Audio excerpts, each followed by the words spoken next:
Salut camarades, il est temps. Après avoir d'abord vu que le concept occidental de tribu était assez à côté de la plaque des réalités politiques, ethniques et sociales des nomades d'Asie centrale, pour ne parler que d'eux, que non seulement il existait chez eux une grande continuité socio-culturelle et politique permettant d'affirmer l'existence d'états nomades, et qu'en plus de ça ils étaient bien plus rigoureusement organisés, hiérarchisés et administrés qu'on ne l'imaginait, il est temps de revenir enfin sur ce que l'on croit savoir de Chinggis Khan, et sur le contexte politique de son émergence.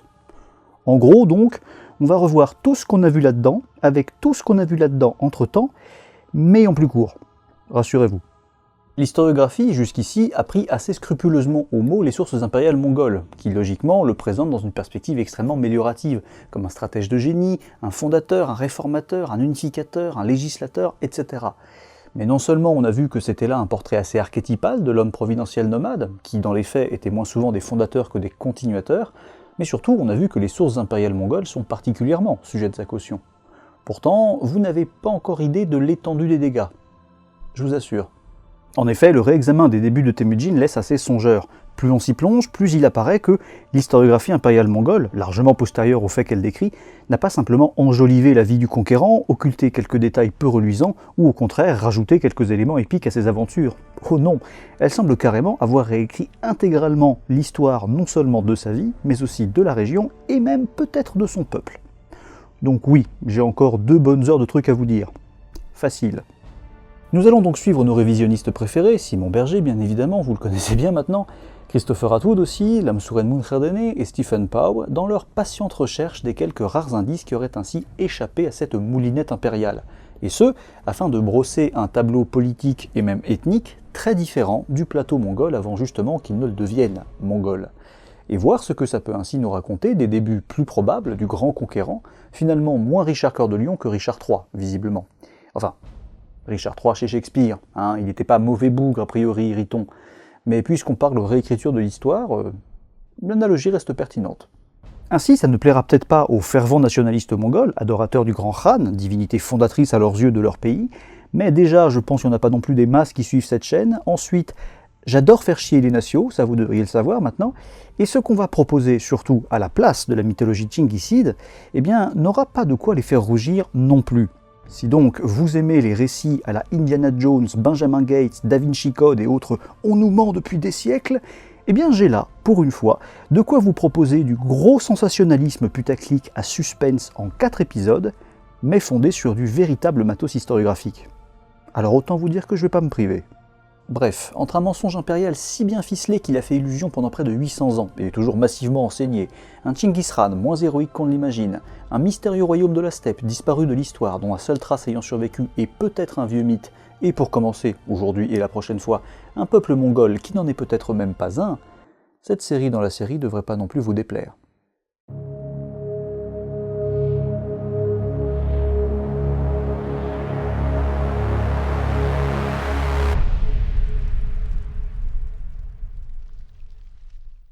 Vous avez donc bien compris, a priori, que, contrairement à ce que l'on lit majoritairement, non, Temujin n'est pas sorti de nulle part pour unifier un chaos indescriptible en un empire structuré. Il s'inscrivait au contraire dans une très longue continuité socio-culturelle et politique. Pour donc essayer de mieux comprendre d'où il vient, rejetons un œil à ce tumultueux bout de steppe avant qu'il ne l'unifie autour de lui, et avant donc que celui-ci ne soit justement renommé plateau mongol, tant son influence y fut décisive.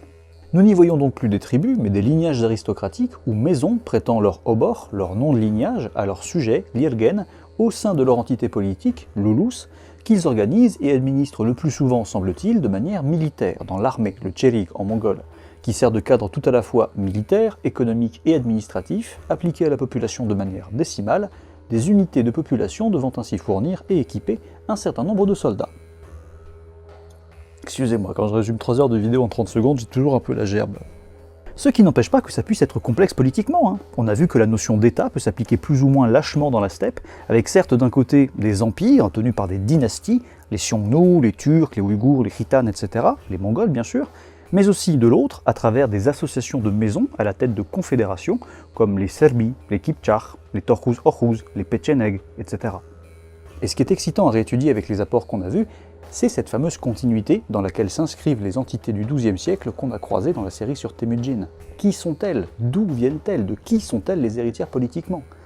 Déjà, assez logiquement vu ce qui a été dit dans la série révisionniste, il faut, pour y répondre, s'intéresser d'une part aux populations locales dont elles sont formées et aux lignages qui les dirigent, et de l'autre aux grands États nomades ayant, avant les Sortchingicides, contrôlé ou du moins exercé une certaine influence sur ce plateau et ses populations nomades. Pour parler brièvement de celles-ci, dont on peut retracer la présence sur le plateau au moins depuis les Jouvan au 4e-6e siècle, en passant par les Turcs, les Ouïghours, les Khitans, etc., on les désigne souvent globalement par le terme chinois Zhubu. Ce terme est tiré du Khitan Chubu, Chubuo, par lequel les Khitans, émergés vers le 6e siècle, désignaient eux-mêmes ces populations du plateau, régulièrement intégrées et remodelées donc dans les structures militaro-administratives des différents pouvoirs à s'être succédés dans le coin. Et d'ailleurs, retracer ainsi ces filiations politiques nous permettra de bien illustrer le concept d'États régionaux de Jürgen Paul, qu'on a vu la dernière fois avec l'exemple des Kharat-Tatars devenant indépendants après la chute de l'Ilkhanat. Concept où, je le rappelle, des unités, des sections militaro-administratives de ces grands États deviennent, à la disparition de ceux-ci, les différentes principautés locales, devenues plus ou moins indépendantes, précisément comme celles qu'on a croisées du temps de Tauril puis de Temujin. Reste à savoir si ça va nous aider à déterminer d'où viennent les Mongols, car c'est pas si évident. Bref, pour ce qui est des grands États s'étant succédés dans le coin, d'abord les Tsin, d'origine djurchen, contemporains de les Sortchingicides. Oui, on va remonter dans le temps, ce sera plus simple. Ils ne dirigeaient pas le plateau à proprement parler, comme leurs prédécesseurs Khitan, mais avaient obtenu sur place le paiement de tribus, sans mauvais jeu de mots, de la part des Kereit par exemple, tandis que d'autres leur servaient, semble-t-il, de forces auxiliaires, milices des marches, bref, de gardes-frontières, disons, entre eux et la steppe, les plus connus étant les fameux Djun, que d'ailleurs les autres nomades ont assez logiquement dans le pif. C'est parce qu'ils sont jaloux. Jaloux de quoi? Mais jaloux de toi. Probablement. Ouais, tu pourras garder la frontière à toi tout seul. Ah, du coup, ils t'arrivent pas à la cheville et ils te le font payer en se foutant de ta gueule. Après, ils n'étaient pas les seuls, hein. C'était aussi le cas des Umgut, voire peut-être même du Temujin, à un moment donné. Je rappelle en effet, ce que taisent plus ou moins adroitement les sources impériales, qu'il a disparu 10 piges de la steppe, probablement au service des Tsin, justement, après avoir été vaincu par Jamukha à Dalan Baljout vers 1186. Et la similitude de son titre, de Djaout Khoury, un titre d'origine khitane, mais décerné par les Tsin en remerciement de sa victoire sur les Djun en 1196, avec celui de Digit Khoury d'Alakhush des Umgut, lui aussi au service des Tsin donc, semble aller dans ce sens. Bref, vous avez l'idée, pas toujours besoin de régner directement dans la steppe pour la tenir en main. 1 ou 2 tribus, 2-3 gardes frontières, quelques titres honorifiques, et zou. Mais d'autres préfèrent un contrôle plus direct. Ainsi, avant les Tsin, il y avait surtout les Khitan, au 10e-12e siècle, parfois maladroitement appelés Liao, du nom qu'on prête à leur dynastie dans l'histoire chinoise. Ils sont d'autres nomades des steppes émergés au 6e siècle, qu'on dit aujourd'hui proches des Mongols, mais comme on va le voir, dont il faudrait peut-être plutôt dire que les Mongols étaient proches d'eux, selon l'Amsuren Munch Erdene. Il régnait depuis la Mandchourie, aussi bien en empereur céleste au nord de la Chine qu'en Khan dans la steppe, notamment sur une bonne partie du plateau mongol, sans oublier les royaumes voisins, qui leur étaient tributaires, voire qui étaient leurs vassaux, comme celui des Xia, ou celui de Koryo, l'actuelle Corée, ou encore justement celui de... Eh ben non du coup, ça je peux pas vous le dire tout de suite. Oui bon bah chaque chose dans son temps, hein. Puis je fais du suspense avec ce que j'ai, désolé. Bref, les Khitan, à force de conquête, soumission, imposition de tribus, etc., semblent ainsi avoir pas mal réorganisé la part qu'ils occupaient du plateau, selon le système militaro-administratif qu'on a abondamment décrit, créant par exemple de nouvelles unités ou en divisant d'autres à partir des populations nomades déjà sur place, ce qu'ils appellent les Chubu donc.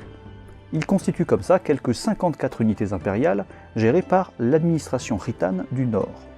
Le Liaoshe, annale de leur dynastie compilée plus tardivement sous les Yuan, fait ainsi apparaître parmi la liste des unités, c'est-à-dire des bouts de l'Empire, des noms comme Merkit, Djajirat, Hongirat, Durben, Ulyankrat ou encore Negus, des noms que nous connaissons bien. Et du coup, on peut aussi supposer qu'eux aussi se connaissaient déjà bien, sous ces noms ou d'autres, ayant visiblement l'habitude depuis le 4e siècle, si ce n'est plus, de régulièrement rouler leur boss pour de plus puissants qu'eux ayant soumis la région.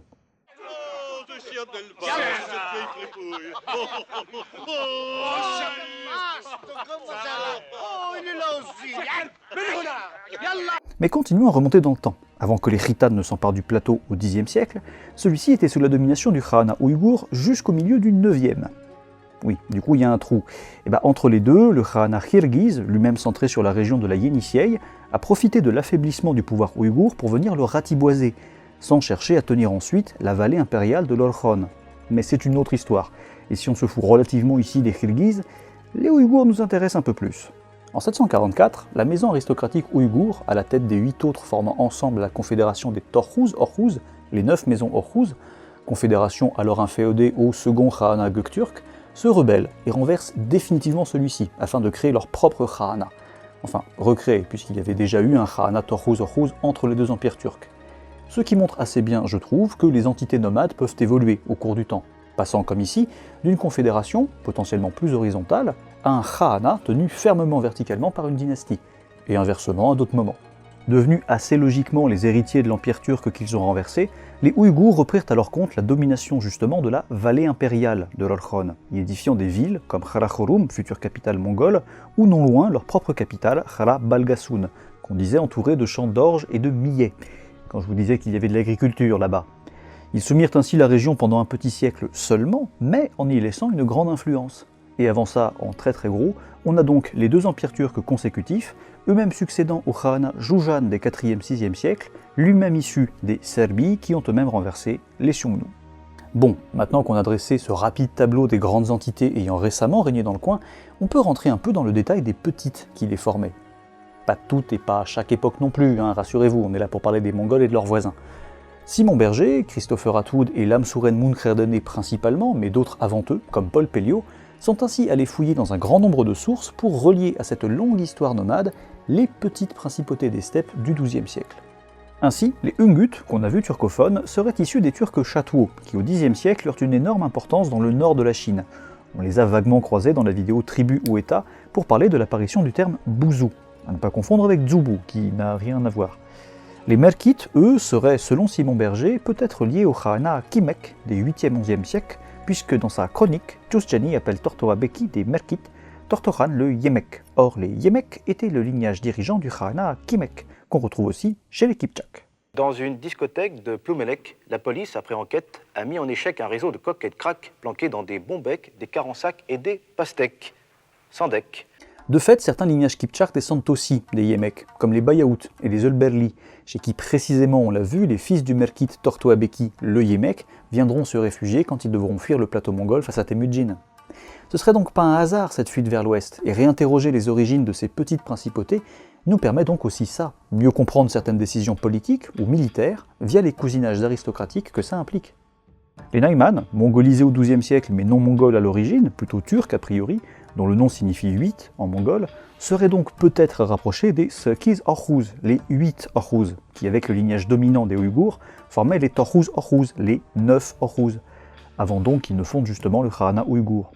Ainsi, Kutchulug, fils de Taiyang, Khan des Naiman, qu'on a déjà croisé, est appelé Assagizi par un chroniqueur, indiquant potentiellement que les Naiman auraient gardé cet ancien nom turc en plus du mongol, si c'était bien le même. Enfin, du coup, si les Naiman étaient bien les héritiers des Ouïghours, quoi. Bon, la piste est particulièrement légère, j'en conviens, mais on a d'autant plus envie de voir dans les Naiman les héritiers des Ouïghours que, d'après le Liaoshe, les annales de l'État khitan, au tournant du XIe-XIIe siècle, période assez mouvementée de la région où les populations locales autant que les khitanes s'activent massivement en tous sens, bref, en 1096 donc, le Khan Naiman Tuguzar demanda aux khitanes la possibilité, je cite, de restaurer leur ancien territoire, en parlant de la vallée de l'Orkhon, centre même de l'ancien pouvoir impérial ouïghour, comme on vient de le dire, et plus largement steppique, comme on l'a vu dans la vidéo sur l'état nomade. Ils ne seraient d'ailleurs pas les seuls à potentiellement descendre des Ouïghours, puisque ce serait aussi le cas des Djalaïr, dont on a peu parlé, c'est vrai, mais c'est pas grave.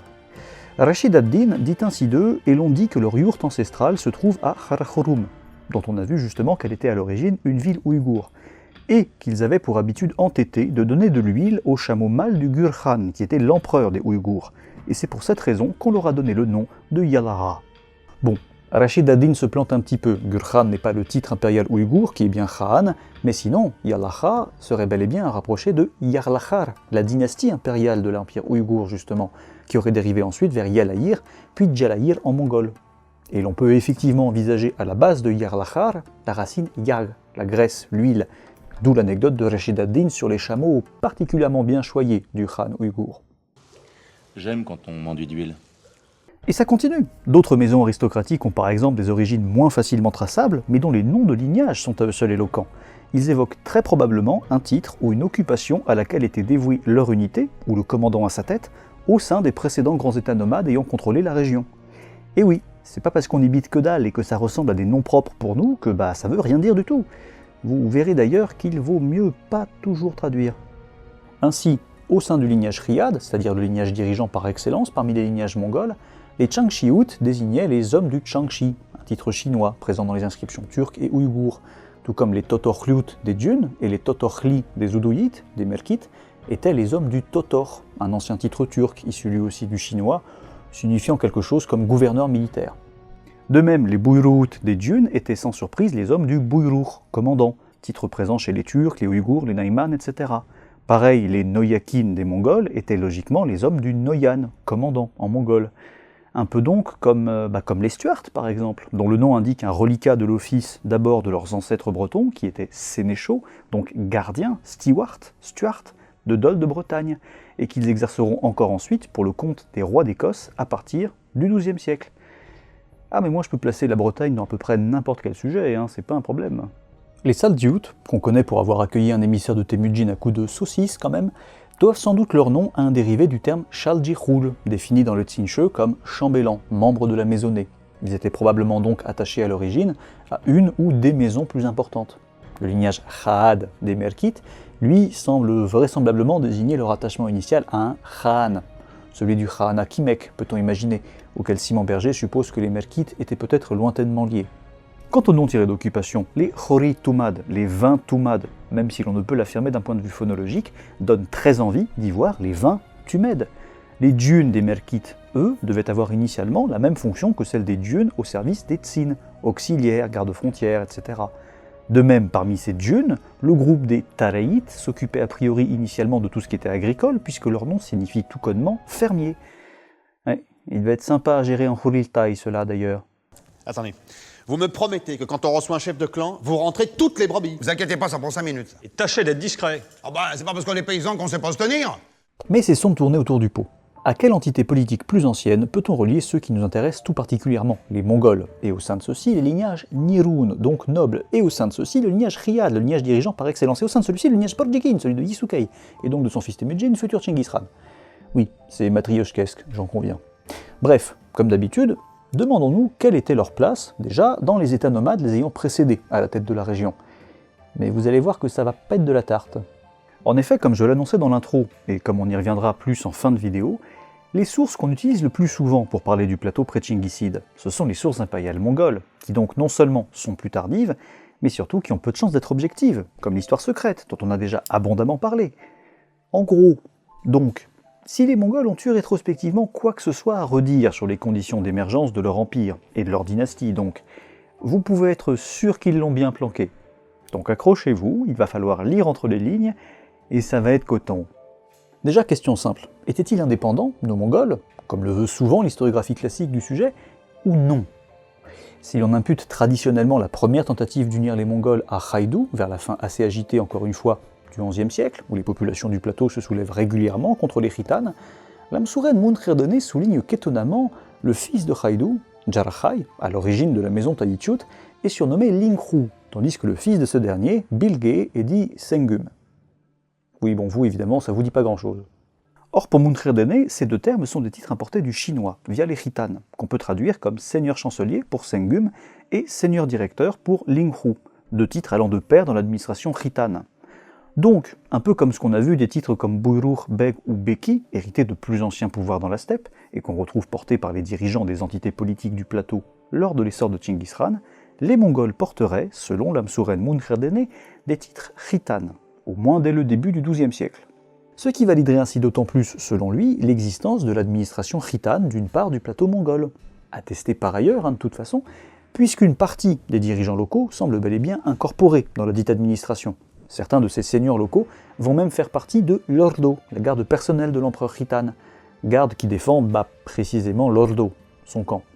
Munkherdene aimerait ainsi y voir la preuve, même si ça se discute largement, que Bilge a très bien pu être fait par les Khitanes seigneur chancelier, Sengum donc, d'une unité du plateau au sein de l'état khitane, et que son père Jarachai était son assistant, son seigneur directeur, Lingkhu. Bon, même si, comme le souligne Simon Berger, il paraît peu probable que le père ait bossé pour le fils. Plus probablement, par exemple, si on suit cette théorie, Jarachai portait-il le titre de Lingkhu, et après lui son fils Bilge, promu entre-temps par son suzerain khitane, celui de Sengum. Ce serait plus logique. Après, on sait jamais. Future's now, old man.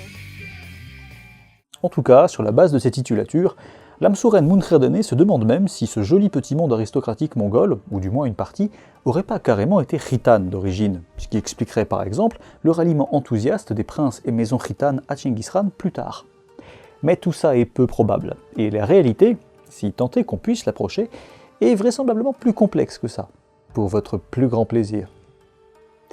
Il vous reste de l'aspirine de la dernière fois? Non, au cas où, je demande comme ça. Déjà, ces titres de Sengum et de Linghu viennent certes du chinois, mais pas nécessairement via les khitanes, puisque les Turcs les employaient déjà. Ensuite, c'est pas parce que des gars des steppes portent ces titres qu'ils bossent nécessairement pour ceux qui les décernent. Sinon, comme me le rappelle Simon Berger, comment Ilkha Sengum, c'est-à-dire le fils de Thoril, portant donc le même titre, Sengum, comment pourrait-il bosser pour un état khitane effondré avant sa naissance? Il y a donc largement plus moyen que le port de ces titres soit honorifique et non administratif, probablement comme avec Thoril et Temujin, après 1196, recevant des Tsin les titres de Wang et de Jaut Khuri, alors même que les Tsin ne dirigent pas directement le plateau mongol, au contraire des khitanes avant eux. Les Tsin remercient juste le Kereit et le Mongol de leur collaboration en leur refourguant des grands titres ronflants. De même que chez les Byzantins, comme on le verra bientôt avec Alexis Ier, qui balance abondamment à leurs voisins, par exemple Seljoukides, Danishmendides, Arméniens ou Normands, des titres curieux byzantins, souvent agrémentés de pensions, parce que le pognon ça fait toujours zizir, pour calmer ces turbulents voisins, ou se les associer, alors précisément qu'ils ne font pas du tout partie de l'Empire. Il se peut donc largement qu'il en aille de même de ces titres khitanes portés par les nobles mongols. Ah et du coup, si vous trouvez les titulatures nomades complexes et que vous avez hâte de passer à quelque chose de plus simple et occidental, plus habituel, vous allez kiffer les Byzantins, parce qu'entre les anciens titres et les nouveaux introduits par Alexis, on a du Curopalate, Proto-Curopalate, Nobelissimos, Proto-Nobelissimos, Sébaste, Proto-Sébaste, Hypersébaste, Pan-Hypersébaste, Sébasto-Hypertatos, Pan-Sébasto-Hypertatos, Sébastocrator, Autocrator, ça va être sympa à détailler.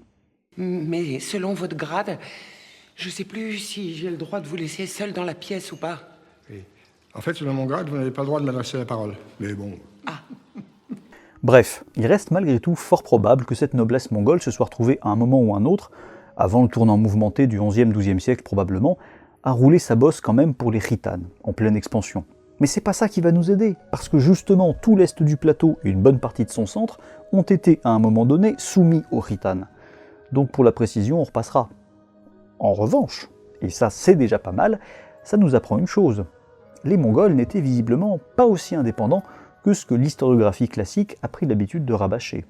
De fait, ce qui a fort peu de chances d'être authentique, c'est l'existence de la Confédération mongole indépendante supposée préfigurer au milieu du XIIe siècle ce que sera le Yeke Mongol Ulus, le grand état mongol, l'Empire donc, au XIIIe. Confédération qu'on a évoquée dans les vidéos de contexte, qu'on retrouve dans la majeure partie de l'historiographie du sujet, qu'on appelle souvent Khamag mongol ou Khamug mongol, mais qui pourtant n'a a priori jamais existé. Mais avant de vous dire pourquoi, commençons peut-être par vous rappeler brièvement ce qu'elle est supposée être. Brièvement, Si on suit ce qu'on en dit le plus souvent, c'est à l'origine Khaboul, autre descendant de Khaïdou et fondateur de la maison Riyad, dont découlera plus tard la maison Borjigin, qui prend la tête des lignages mongols vers 1130, sûrement avec le titre de Khan, pour les réunir dans une confédération, le tout dans l'optique de créer une première principauté mongole indépendante, disons. Par exemple, peut-être sur la base de l'unité militaro-administrative que les nobles mongols dirigeaient peut-être déjà jusque-là au sein de l'état khitane.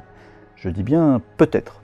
De fait, le timing semblerait parfait pour ça, puisque ça tomberait juste après la chute de l'état khitane, en 1125, face aux Jurchen, qui deviennent alors les Tsin.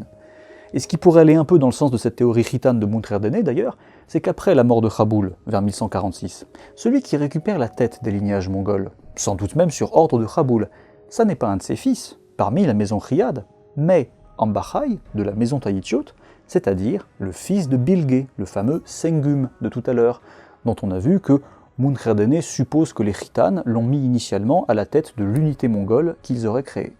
C'est vrai qu'avec ça, on comprendrait dès lors peut-être un petit peu mieux les inimitiés entre Taïtchut et Riyad se disputant la direction des maisons mongoles.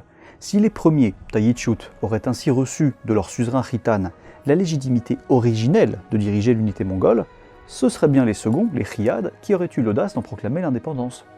Enfin, si on suit Munkherdene, encore une fois, parce que cette histoire de titulature, c'est déjà pas sûr, et la confédération proto-mongole indépendante encore moins. Même si des textes médiévaux la mentionnent, je sais bien. C'est même là le souci, d'ailleurs. Non, mais on peut toujours tricher, mais en vrai, il était comment Comment, en vrai? Attendez, il faut que ce soit vrai tout ce qu'on dit là? En effet, malgré ces mentions sur lesquelles on va revenir, on n'a pourtant rien de certain concernant cette confédération. Déjà, le nom qu'on lui donne, Khamag mongol, vient d'une stèle plus tardive d'un siècle, ce qui n'est pas bon signe, quand le Yike mongol Ulus est déjà en place. Nom qui n'en est pas un et signifie simplement littéralement tous les Mongols. Voilà, c'est comme quand une journaliste rappelle pour diaboliser une juriste franco-palestinienne employant le terme soulèvement, qu'en arabe ça se dit intifada, c'est pas une preuve, c'est une traduction. Ça n'a pas beaucoup d'intérêt. Ensuite, aucune des sources les plus contemporaines des événements, car il y en avait, avant l'historiographie impériale mongole, on va le voir, à commencer par les annales de l'État khitan par exemple, même si elles ont été compilées plus tardivement, aucune ne mentionne de confédération mongole indépendante. En revanche, et ça on en parlera plus la prochaine fois, elle semble bien évoquer un pouvoir central nomade plus fort sur le plateau, un énigmatique Khana tatar, auquel aurait bel et bien été inféodés les Mongols, et dont on ne retrouve pourtant plus guère de traces ensuite dans les sources impériales. Mais c'est curieux quand même. D'autant plus que, radicalement à l'opposé de cette histoire de pouvoir central du plateau qu'on ne retrouve plus ensuite dans les sources impériales mongoles, cette histoire de confédération indépendante fondée par Khaboul vers 1130, elle nous vient d'où? Eh bien, curieusement, uniquement des sources impériales en question, comme l'histoire secrète justement, ou le Jami at-Tawarikh de Rashid ad-Din, sources qui ne seront écrites que plus d'un siècle plus tard, après un événement crucial, la révolution toluide de 1251. C'est-à-dire quand les princes de la maison de Tolui, le cadet de Chinggis Khan, s'imposent avec le soutien initial de leur cousin Jochid à la tête de l'empire, avec Mengke, en purgeant leur cousin Eugédéide régnant jusque-là, et leur cousin Tchagataïd, qui soutenait les Eugédéides. Qu'est-ce que ça vient foutre dans nos histoires de sources? Eh bien, cette révolution, elle implique surtout le tournant majeur dans l'historiographie mongole, occultant largement les sources préexistantes et réécrivant allègrement les événements antérieurs à 1251 à sa sauce. Et ils se foutent pas de notre gueule côté virage historiographique, ils s'y mettent en effet tout de suite. L'histoire secrète est ainsi composée dès 1252, sous le patronage du nouveau Khan, Mengke, et le Tarikh Jangusha Tatamalik al-Juwayni dès 1253, toujours à la cour de Mengke, un livre dont son auteur nous dit qu'il le rédige à la demande d'amis fidèles. Et à partir de là, avec ces deux premières tentatives, on reparlera du texte de Juwayni, vous verrez, la réécriture historique qui est largement plus qu'hautement probable, eh bien, la nouvelle historiographie impériale est en place et va pouvoir faire des ravages. En effet, désormais, les sources produites dans l'Empire, en mongol, en chinois, en persan, en arménien, en arabe, qui toutes ensemble composent l'historiographie impériale mongole, eh bien, elles vont avoir tendance à valoriser bien évidemment les Toluides, à critiquer les trois autres branches, Jochid compris, et, pour ce qui nous intéresse ici, vont chercher à imposer un nouveau récit des débuts de l'Empire et de ses origines. Récit sur lequel on a donc fondé quasiment toute l'étude de l'histoire mongole. C'est dire s'il y a eu de la casse. Les ouvrages ainsi compilés dans les différentes cours mongoles toluides, celle de Mengke, puis celle de Khubilai, comme la chronique authentique de Chinggis Khan par exemple, qui donnera le Shengwu Tsingzenlu chinois, ou à la cour des Ilkhan descendants du Légu, c'est là que le Jami at-Tawarikh de Rashid ad-Din sera rédigé, tous ces ouvrages iront dans le sens des canons historiographiques imposés à partir de cette révolution toluide. Mais heureusement pour nous, ces bouquins laissent pourtant passer, parfois, quelques indications venant de sources plus anciennes, des contradictions, des omissions, etc., qui permettent de remettre le reste en question. Enfin, vous verrez que le tri a été coton à faire quand même. Dis donc, ton article, il était faux, hein? Mais c'est exact, il était faux. Tu prétends qu'il était faux maintenant que tout le monde croit qu'il était vrai? Ben, c'est pourtant vrai. Mais qu'est-ce qui est vrai? Que tout le monde croit qu'il était vrai? Mais non, c'est pourtant vrai qu'il était faux. C'est pourtant vrai qu'il était faux. Oui, enfin bon, alors admettons ce mensonge. Après, pourquoi seulement à partir de 1251, me direz-vous? Eh bien, outre les comptes que ça permet aux Toluides de régler avec les branches tchinghisides rivales qu'ils ont écartées assez violemment du pouvoir, c'est aussi assez logique en termes de timing. S'il existait peut-être jusqu'alors des témoins de l'essor tchinghisside toujours en vie et pouvant contester la nouvelle idéologie impériale en rappelant ce qui s'est plus probablement passé, eh bien 50 à 100 piges après, il y en a déjà moins, pour l'heure des très très vieux, genre Belgutey, le demi-frère de Temujin, dont on dit qu'il a vécu très tardivement. Eh bien, vu qu'ils sont plus là, ces vieux, ou qu'ils écoutent plus grand-chose, ou que du coup on peut ignorer leurs témoignages, on peut plus facilement modifier l'histoire.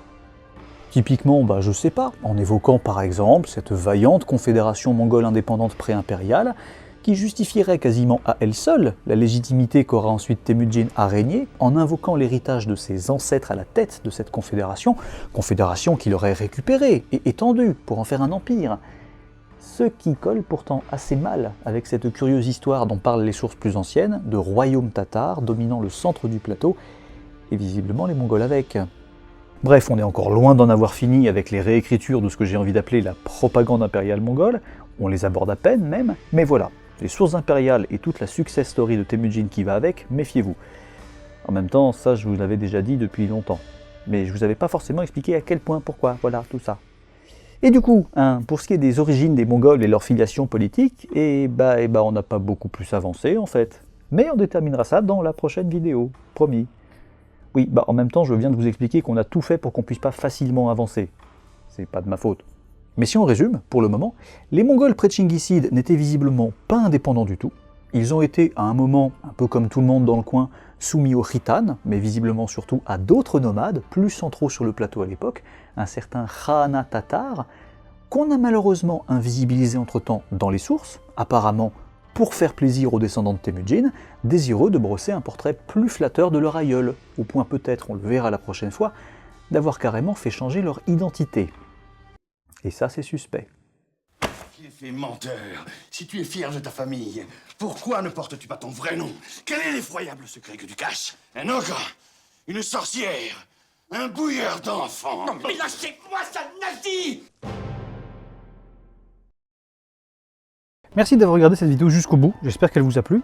Comme d'habitude, n'hésitez pas à venir en discuter dans les commentaires ou même par mail, même si j'avoue que j'y réponds assez peu. Un énorme merci à celles et ceux qui soutenaient financièrement la chaîne, et moi avec, sur KissKissBankBank et Tipeee.